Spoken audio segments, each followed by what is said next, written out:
Le vin n'est pas seulement une boisson alcoolisée. Le vin nous fait voyager. Et aujourd'hui, on va partir loin, très loin. La plupart de la production de vin australien se trouve dans une région du sud-est, dans la région de Victoria.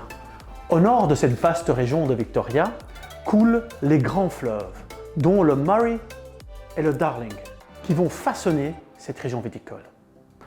Chez Tarlow River, on propose un assemblage de Syrah, qu'ici on va appeler Shiraz, et de petits verres d'eau.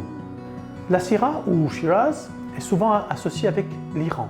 À partir de l'an 900, autour de la ville de Shiraz, on trouvait des vastes vignobles qui produisaient un vin prisé dans le monde entier, enfin le monde connu. Marco Polo d'ailleurs en parlait déjà. Et au XVIIe siècle, les marchands anglais et français ramenaient ce breuvage en Europe.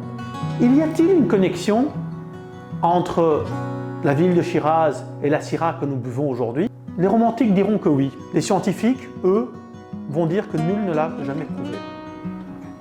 Qu'à cela ne tienne, la Syrah est un cépage à la peau foncée, aux arômes de fruits noirs, forts, corps, tanins, et souvent caractérisé par une pointe de poivre en arrière-goût.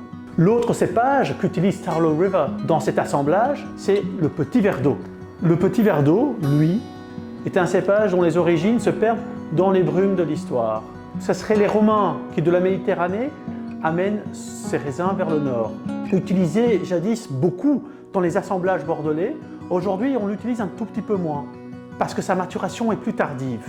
Dans le Nouveau Monde, par contre, en Australie en particulier, le terroir est différent et la maturation est plus stable. C'est aussi un cépage à la peau foncée et tannique, qui donne des vins avec du corps. Arômes de cerise, de framboise, de prune et d'épices. On dira peut-être même un léger goût de banane quand il est bu jeune.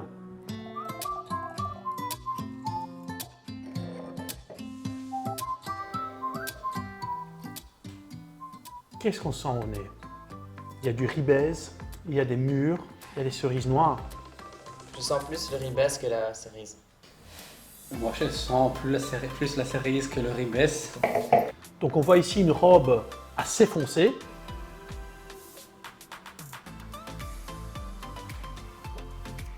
Et une bouche très riche. Il y a vraiment à boire et à manger ici dedans. C'est vrai que c'est un vin assez complexe. Si on voulait l'accorder avec quelque chose à table... Bien entendu ici, avec un tel corps et une telle présence en bouche, on va partir sur des plats assez riches. Évidemment, on va immédiatement se tourner vers les viandes, y compris les viandes rouges et les barbecues. Mais si on voulait rester dans du végétarien, on pourrait penser à des plats à base de pois chiches avec des sauces assez riches. C'est vraiment un vin pour un repas hivernal. Il en a bien fait du chemin, le vin du Nouveau Monde. Santé. Santé. Santé.